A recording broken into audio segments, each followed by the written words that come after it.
Chapter number 4 परमाणु की संरचना स्ट्रक्चर ऑफ द एटम। हम जानते हैं कि परमाणु और अणु मिलकर पदार्थ बनाते हैं। अनेक पदार्थों का अस्तित्व उन परमाणुओं पर निर्भर करता है जिससे वे बने हैं। अब हमारे सामने निम्नलिखित प्रश्न उठते हैं। एक तत्व का परमाणु किसी दूसरे तत्व के परमाणु से भिन्न प्रकार का क्यों होता है? क्या डाल्टन के सिद्धांत के अनुसार परमाणु वास्तव में अविभाज्य होते हैं या परमाणु के भीतर कुछ छोटे घटक और भी होते हैं?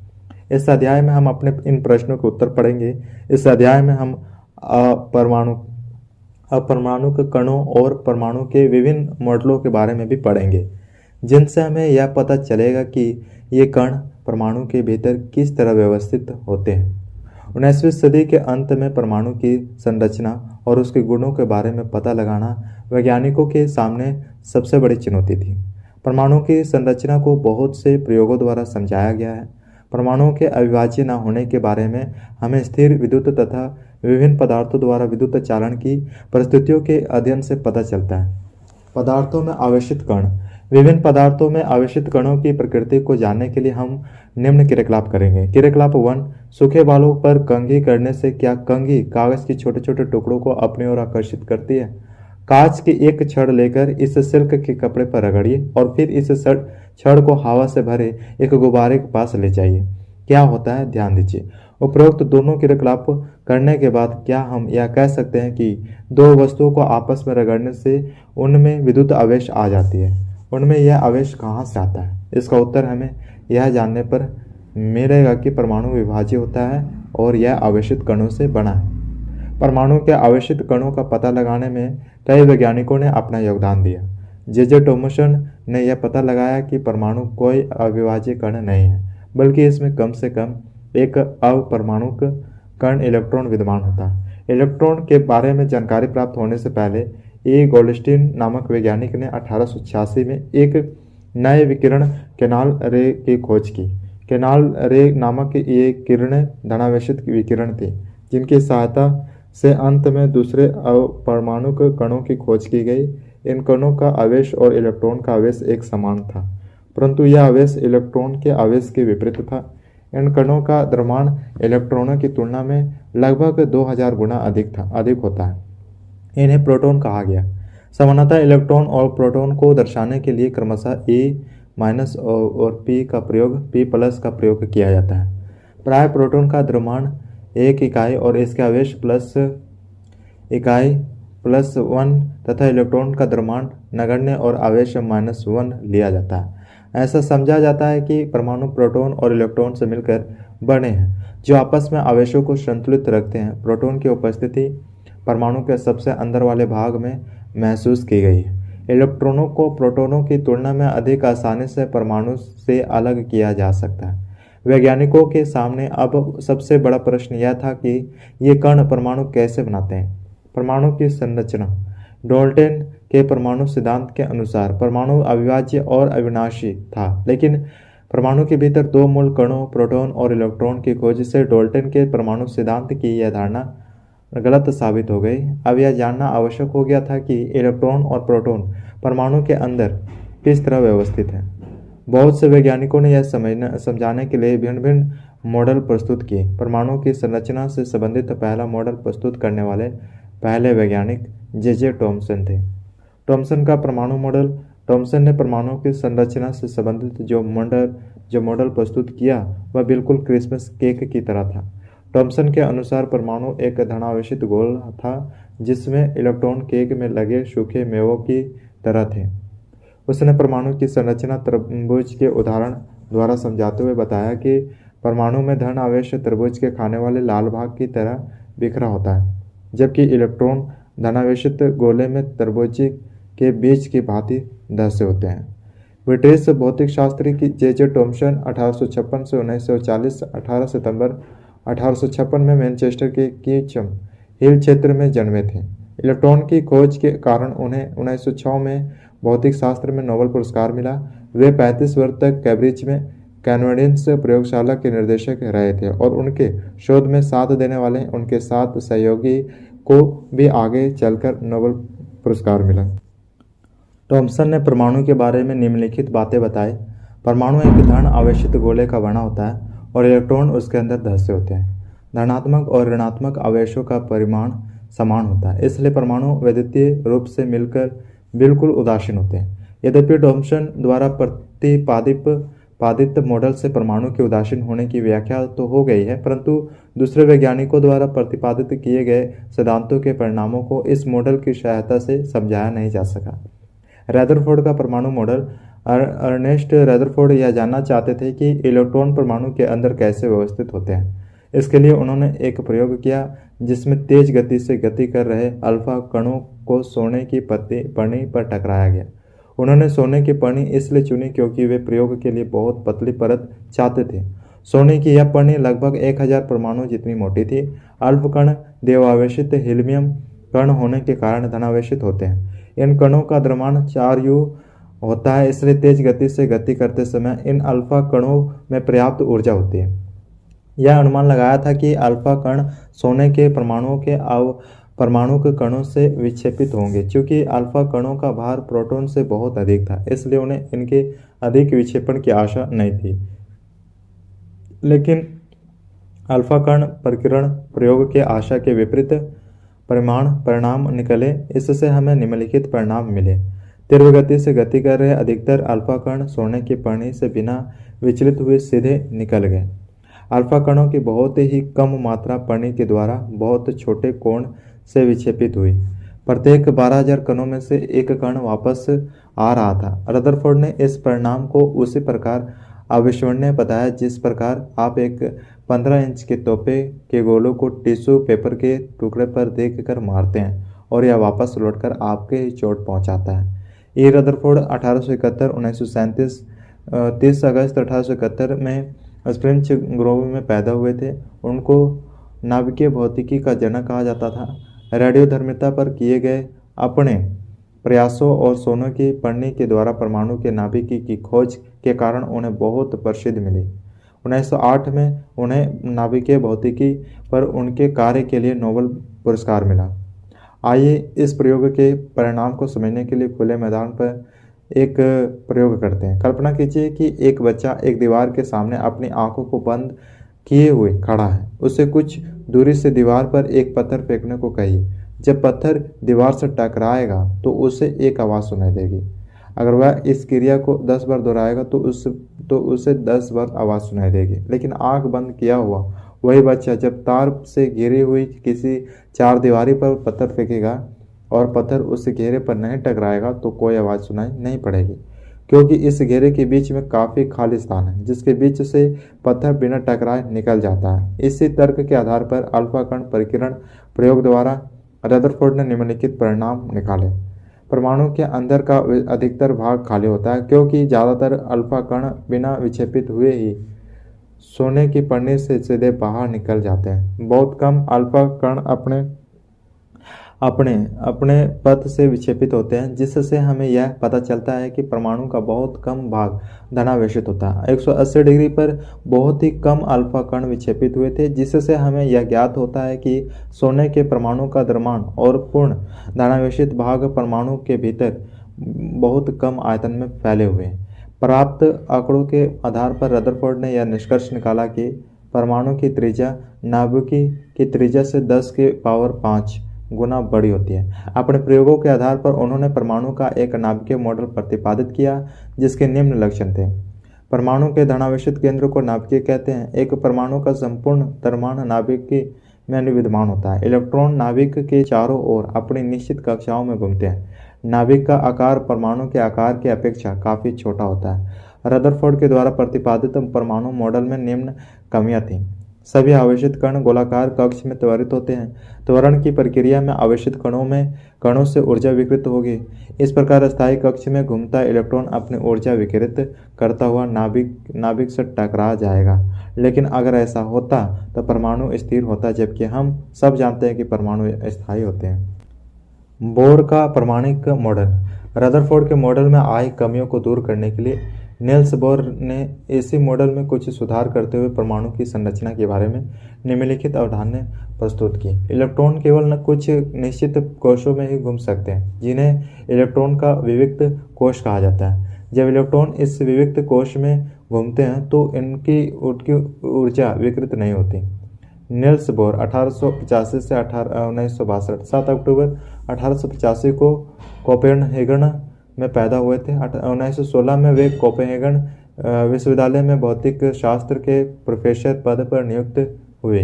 1922 में उन्हें परमाणु की संरचना पर उनके प्रयोगों के लिए नोबेल पुरस्कार दिया गया। प्रोफेसर बोर के विविध लेख निम्नलिखित 3 पुस्तकों में संकलित हैं: the theory of spectra and atomic constitution, atomic theory और द डिस्ट्रिक्शन ऑफ नेचर। इन कोशों या कक्षाओं को ऊर्जा स्तर कहते हैं। दिए गए चित्र में एक परमाणु के विभिन्न ऊर्जा स्तरों को दर्शाया गया है। 1932 में जे चैडविक नामक वैज्ञानिक ने एक और अवपरमाणु का कण न्यूट्रॉन की खोज की जो अनावेशित और द्रव्यमान में प्रोटॉन के समान था। हाइड्रोजन के अलावा न्यूट्रॉन सभी परमाणुओं के नाभिक में होता है। न्यूट्रॉन को n से दर्शाया जाता है। नाभिक के प्रोटॉनों और न्यूट्रॉन के द्रव्यमान के योग को परमाणु के द्रव्यमान द्वारा प्रकट किया जाता है। विभिन्न कक्षाओं में इलेक्ट्रॉन कैसे वितरित होते हैं? परमाणु की विभिन्न कक्षाओं में इलेक्ट्रॉनों के वितरण बारे में बताने के लिए बोर और बरी ने कुछ नए नियम प्रतिपादित किए जिसे बोर-बरी स्कीम के नाम से जाना जाता है। इन नियमों के अनुसार किसी कोश में मौजूद इलेक्ट्रॉनों की अधिकतम संख्या को सूत्र 2n⁻² से दर्शाया जाता है। इस सूत्र में n कोश की संख्या या ऊर्जा स्तर है, इसलिए अधिकतम इलेक्ट्रॉनों की संख्या पहले कक्ष या के कोश में 2 × 1⁻² = 2, दूसरे कक्ष या L कोश में 2 × 2⁻² = 8, तीसरे कक्ष या M कोश में 2 × 3⁻² = 18 और चौथे कक्ष में या N कोश में 2 × 4⁻² = 32 होगी। बहत्तम कोश में विद्यमान इलेक्ट्रॉनों की अधिकतम संख्या 8 हो सकती है। किसी परमाणु के नए कोश में इलेक्ट्रॉन तब तक स्थान नहीं लेते जब तक कि उससे पहले की भीतरी कक्ष पूरी तरह से भर नहीं जाते। इससे यह स्पष्ट होता है कि कक्षाएं एक एक करके भरती हैं। पहले 18 तत्वों की परमाणुक संरचना की व्यवस्था को दिए गए चित्र में दर्शाया गया है। क्रियाकलाप 2, एक अस्थायी परमाणुक मॉडल तैयार कीजिए। इसमें पहले 18 तत्वों के इलेक्ट्रॉनिक विन्यास को दिखाइए। पहले 18 तत्वों के परमाणुओं की संयोजन सारणी आगे दी गई है। संयोजकता। अब तक हमने परमाणु की विभिन्न कक्षाओं या कोशों में इलेक्ट्रॉनों की व्यवस्था के बारे में पढ़ा है। प्रत्येक परमाणु के सबसे बाहरी कोश में उपस्थित इलेक्ट्रॉनों को संयोजकता इलेक्ट्रॉन कहते हैं। बोर-बरी नियम से हम जानते हैं कि किसी परमाणु के बाहरी कक्षा में अधिकतम 8 इलेक्ट्रॉन आ सकते हैं। हमने ऊपर पढ़ा था कि जिन तत्वों के परमाणुओं के सबसे बाहरी कक्ष पूर्णतः इलेक्ट्रॉनों से भरे होते हैं वे रासायनिक रूप से उदासीन होते हैं, अर्थात ऐसे तत्वों की संयोजकता या संयोजन शक्ति शून्य होती है। इन निष्क्रिय तत्वों में से हीलियम परमाणु के सबसे बाहरी कक्ष में केवल 2 इलेक्ट्रॉन उपस्थित होते हैं, जबकि बाकी बचे कोशों में 8 इलेक्ट्रॉन होते हैं। सक्रिय तत्वों के परमाणु की संयोजन शक्ति अर्थात अपने जैसे किसी अन्य तत्व के परमाणु से मिलकर अणु बनाने की प्रवृत्ति को अपने सबसे बाहरी कक्ष को पूर्णतः भरने का प्रयास समझा जाता है। 8 इलेक्ट्रॉन वाले महत्तम कक्ष को अष्टक कहा जाता है। सभी परमाणु अपने अंतिम कक्ष को अष्टक बनाने के लिए क्रिया करते हैं। यह क्रिया इलेक्ट्रॉन की परस्पर समझदारी करने, उनको ग्रहण करने या उनका त्याग करने से होती है। परमाणु के सबसे बाहरी कक्ष में 8 इलेक्ट्रॉन बनाने के लिए जितनी संख्या में इलेक्ट्रॉनों का हस्तांतरण या साझेदारी होती है वही उस तत्व की संयोजकता शक्ति अर्थात संयोजकता कहलाती है। उदाहरणतः लिथियम, हाइड्रोजन या सोडियम में से प्रत्येक के परमाणु के सबसे बाहरी कक्ष में एक इलेक्ट्रॉन विद्यमान होता है, अतः ये तीनों एक इलेक्ट्रॉन का त्याग कर सकते हैं, इसलिए उनकी संयोजकता 1 होती है। क्या आप जानते हैं कि मैग्नीशियम और एल्युमिनियम की संयोजकता कितनी होती है? यह क्रमशः 2 और 3 होती है, क्योंकि मैग्नीशियम के सबसे बाहरी कक्ष में 2 तथा एल्युमिनियम बाह्यतम कक्ष में 3 इलेक्ट्रॉन विद्यमान होते हैं। मान लीजिए यदि किसी परमाणु के बाह्यतम कक्ष में उसकी क्षमता के अनुसार पूरे इलेक्ट्रॉन उपस्थित हैं तो उसकी संयोजकता एक अन्य प्रकार से ज्ञात की जाती है। उदाहरण स्वरूप फ्लोरीन परमाणु के सबसे बाहरी कक्ष में 7 इलेक्ट्रॉन उपस्थित होते हैं, इसलिए इसकी संयोजकता भी 7 हो सकती है, किंतु अपने बाह्यतम कक्ष में अष्टक प्राप्त करने के लिए फ्लोरीन 7 इलेक्ट्रॉनों का त्याग करने की अपेक्षा 1 और इलेक्ट्रॉन आसानी से प्राप्त कर सकती है, अतः इसकी संयोजकता संयोजकता अष्टक 8 में से 7 घटाकर प्राप्त की जाती है। अतः फ्लोरीन की संयोजकता 1 है। ऑक्सीजन की संयोजकता भी इसी प्रकार ज्ञात की जा सकती है। इस प्रकार परिकलन करने पर ऑक्सीजन की संयोजकता कितनी होगी? अतः सभी तत्वों के परमाणुओं की एक निश्चित संयोजन शक्ति होती है जिसे संयोजकता कहते हैं। परमाणु संख्या तथा द्रव्यमान संख्या। परमाणु संख्या हम परमाणु के नाभिक में विद्यमान प्रोटॉन के बारे में जानते हैं। एक परमाणु में विद्यमान प्रोटॉन की कुल संख्या उसकी परमाणु संख्या के बारे में भी बताती है। इसे Z द्वारा व्यक्त किया जाता है। किसी तत्व के सभी प्रोटॉन की संख्या उसकी परमाणु संख्या Z के समान होती है। वास्तव में प्रत्येक तत्व को उसके परमाणु में मौजूद प्रोटॉन की संख्या द्वारा परिभाषित किया जाता है। चूंकि हाइड्रोजन परमाणु के नाभिक में केवल एक प्रोटॉन होता है, इसलिए हाइड्रोजन को Z=1 के रूप में परिभाषित किया जा सकता है। इसी प्रकार कार्बन को Z=6 भी लिख सकते हैं। इस प्रकार किसी परमाणु के नाभिक में उपस्थित प्रोटॉन की कुल संख्या को उसकी परमाणु संख्या कहते हैं। द्रव्यमान संख्या। एक परमाणु के अपरमाणु कणों के अब तक किए गए अपने अध्ययन के आधार पर हम यह निष्कर्ष निकाल सकते हैं कि व्यवहारिक रूप में किसी भी परमाणु का द्रव्यमान उसमें उपस्थित प्रोटॉन और न्यूट्रॉन के द्रव्यमान के कारण होता है। परमाणु के नाभिक में विद्यमान होने के कारण इन्हें न्यूक्लियॉन भी कहा जाता है। परमाणु का संपूर्ण द्रव्यमान उसके नाभिक में विद्यमान होता है। हम कार्बन का उदाहरण लेते हैं। कार्बन का द्रव्यमान 12U होता है क्योंकि इसमें 6 प्रोटॉन और 6 न्यूट्रॉन विद्यमान होते हैं। 6U + 6U = 12U। ठीक इसी प्रकार एल्युमिनियम का द्रव्यमान 27U होता है क्योंकि इसमें 13 प्रोटॉन और 14 न्यूट्रॉन उपस्थित होते हैं। किसी परमाणु के नाभिक में विद्यमान प्रोटॉन और न्यूट्रॉन की संख्या के योग को उस परमाणु की द्रव्यमान संख्या कहते हैं। इसे A द्वारा व्यक्त किया जाता है। किसी भी परमाणु को व्यक्त करने के लिए परमाणु संख्या, द्रव्यमान संख्या और तत्व के प्रतीक को इस प्रकार दर्शाया जाता है। उदाहरण के लिए हम नाइट्रोजन को इस प्रकार लिख सकते हैं। रासायनिक प्रकृति में कुछ ऐसे तत्वों के परमाणु की खोज की गई जिनके परमाणु संख्या तो समान है लेकिन उनकी द्रव्यमान संख्या अलग अलग है।